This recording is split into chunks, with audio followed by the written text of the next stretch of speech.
If you have followed me on any kind of social media these past few months, you might have realized that I have developed a slight obsession with the band Queen. You see, I have liked them for years, but a fever-induced dream which starred Brian May really kick-started my love for them. So these past few months, my playlists were dominated by Freddie's voice, Brian's amazing shredding of the Red Special, John's bass lines which are out of this world, and the slutty drum banging by Roger, who is also in love with his car. The thing is, in addition to a Queen obsession, I started playing Skyrim a fuck ton more because I wanted the trophies, and it was a sweet feeling to get these pop-ups saying that you finally did the Bleak Falls Sparrow quest. Oh, the sweet serotonin. So I was playing Skyrim one day, I had some Queen music running in the background, and my character shouted a bandit off of a cliff. And that's where I got an idea for a challenge run. Today I'm going to answer the question that probably a lot of you have been asking you since like forever. Can you beat Skyrim as Freddie Mercury? Now, how does one beat Skyrim as Freddie Mercury? You see, Freddie used to be a great boxer when he was young, so the weapon of choice would be unarmed. Then we all know and love his voice, so using shouts on the menu too. People are also saying that Freddie has become immortal and could never die, so I have to make him immortal somehow. And last but not least, Freddie was a lover of cats, so I needed a Khajiit follower during the game. So, let's get this party started! I tried to recreate Freddie as closely as possible, as you can do with the vanilla character creator, and went on my merry way. I technically could engage in combat already, but I wanted to wait until I had the gloves of the pugilist, an item you can get in the Red Way in Riften. So that was my first stop after watching a dragon barbecue a whole town. I killed the owner of this very item and fucked back off to Whiterun, where I had another thought. You see, I need to make Freddie immortal, but how? And it is time for the Fortify Restoration loop. Let's go! This is also my first time doing this loop, as I usually play Skyrim with as few bugs as possible, but to make Freddie immortal, drastic measurements had to be taken. First, I made my way to Arcadia's cauldron, where I repeatedly punched Arcadia in the face to reset her inventory, and sold her her own inventory when I ran out of money. Simple as that, eh? This is how Todd intended us to play the game. But then I also realized I needed the enchantment of Fortify Enchantment if I didn't want to repeat this process every time I got a new item. I could of course choose the Dawnstar chest, but I didn't know how high the chances of an item with this enchantment dropping was, so I made my way over to Dawnstar anyway to get a quest. There you have to find a ring with the granted Fortify Enchantment fix. On my way to the quest, I also ran into Karo, one of the two possible Khajiit followers in the game. I accepted his mission too, intending to do it after the loop was done and Freddie was immortal. Basically, I got the ring, I sold it off of the quest giver, grabbed a few more items out of the Dawnstar chest and went to perform the loop. You see, since it was my first time doing this, I couldn't really get it to work the first few times. I was a bit too impatient with the numbers, and only used an enchanted ring and necklace, but once I added a circlet to the mix, the numbers started flying up. The first, I think 10 or so, potions are all below 100%. But once you hit 100% more effective, the effect really starts to snowball. And soon enough you have 15,000% higher rates here and there. I did not go too crazy with the percentages because I didn't want the game to crash. But thanks to the Fortify Restoration loop, I finally made Freddie Mercury immortal. In addition to this, I gave him more carry white, super punches to yeet every enemy into oblivion, and finally I did the quest for Karo, giving him his cat follower. But I did notice something strange while working on this loop. If I were to unequip the armor and put it back on while the potions were in effect, nothing special would happen. But once they lost the effect, the enchantment also dropped. And once I drank the potions again, the enchantment would increase again too. The thing is, this didn't happen with every item, only with the stamina ring, which I made later on in the game, and the gauntlets. Does anyone know why this is the case? Now, the only thing we need are shouts. I haven't done the Bleak Falls Sparrow quest yet, and the one right after where the tower gets destroyed by a dragon. Which means Freddie cannot shout at the moment as he owns no dragon souls. Kind of makes sense, Freddie didn't start singing until the age of 23. So the parts of the video where he just punches people into the next century are lore accurate. I made my way into Bleak Falls Barrow, punched every dogger into another universe and grabbed a stone. Before I returned to Farengar, I realized Freddie needs to learn how to sing. So before I unlocked dragon spawning, I took a quick trip to Solitude to join the Parts College. A questline I usually forget to do in my runs. But this time around I did it. Yay! Now Freddie is a bard too and can learn how to use his voice in a different way. Yay! I returned to Whiterun, dropped off the stone, heard news about the dragon attack, and one hit killed a dragon, which felt very, very good to be honest. The Greybeards called for Freddie and it was off to High Rodka. We ran up the 7,000 stairs, punched a frost troll into the next era, and Freddie was taught how to really use his voice, and sent to retake the horn of Jürgen Windcaller.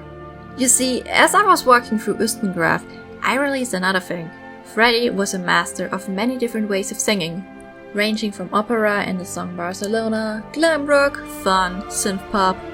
That means Freddie has to learn as many shouts as possible. So, I'll be back in a few hours if you need me. Many hours later. So, it is now roughly 5 hours later and I went into every dungeon which has a ward wall and is not locked behind a questline. The following dungeons were not ready to be entered as they are locked behind questlines such as the Companions, the Feast Guild, the College of Winterhold, the Civil War or the Dark Brotherhood, which I let Freddie join for shits and giggles. And because the ward wall is right in their hideout by Falkreach and it's easy to get. And I did not get the shouts from the following dungeons. I also did not bother with the DLC shouts, otherwise this video would turn out way longer than I had intended it to and would send me into a rage fit while editing. All the other shouts, like the ones you get at the throat of the wall, are the ones which you use to summon Odahviing, were learned along the way. I also did not unlock all of the shouts as it would require me to slay over 50 dragons, which is impossible at around level 16. As the respawning dragons only give you a soul once. If you kill them after they respawn, they just lay there in all their glory and do nothing. It would take me to level up until different types of dragons spawn, such as blood dragons, elder dragons or ancient dragons. Since Freddie Mercury barely takes any damage, doesn't use magic that much and nearly all of the level ups were from reading books, once I was done with the initial Fortify Restoration loop, I leveled up twice I think, maybe 3 times in the whole playthrough. So that was simply not an option, unless I were to do the Alteration Cheese, which would require me to go to Solstheim, the Black Book Filament in Filigree, which would require me to do the questline Floralis Cindaris, and no.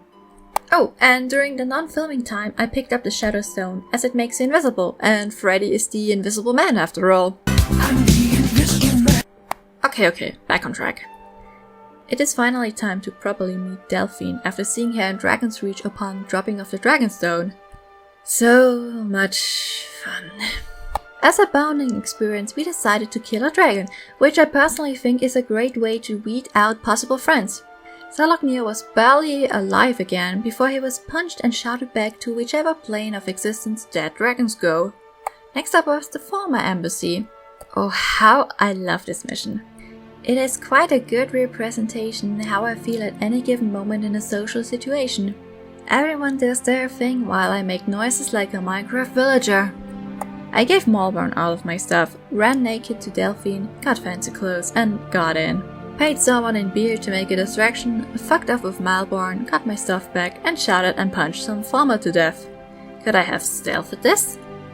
Yeah. Is it way more fun to punch these golden rods? Absolutely fucking yes! Information about Esbern was stolen. I actually managed to keep Malborn and save the guy from the Feast Guild and we went our merry way. Speaking of Esbern, I am still amazed by the fact that this guy holed himself up in the rat way. It kinda makes sense, but it also doesn't. The farmer would have found him one way or another. So holding himself up in a cul-de-sac doesn't really make much sense until he had planned to go out the easy way once they were to find him. Or at least he had an escape route. Oh well. Thankfully it did not come to this. Freddie found Esbern, talked him into helping and once again he shouted and punched enemies to death. I am starting to love this build more and more. After a sweet reunion, it was off to find Elwyn's wall. We killed 2 dragons on the way there, which was nice. Not much else to say about this dungeon, but Karo walked straight into the puzzle where you have to step on the right tiles and got himself cooked, which was actually very funny. So we found Alduin's wall, which is nice and dandy and all, and that's the last time I ever interacted willingly with the blades, because fuck them. All my homies hate them for hating on our boy Parthenax. Speaking of Parthenax, he was next on the list of meet and greet. Freddie burned him, and he accepted Freddie as the Dragonborn. Very nice indeed. And now it is time to grab an Elder Scroll. I seeked out Septimus Cygnus at his outpost to grab the lexicon, but I never intended to return it to him, and you all know why. I am not going to work for Armanus Mora, that dreaded piece of shit. Upon cheesing my way into the tower by Elfstrand, I ran into an issue. You see, I ended my recording when I reached Black Wage, and when I continued the game, the recording goofed and I had no picture for the rest of the game.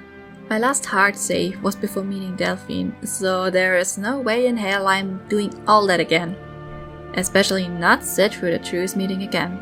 I love all of my followers, but I don't love you that much. So let's do this quickly.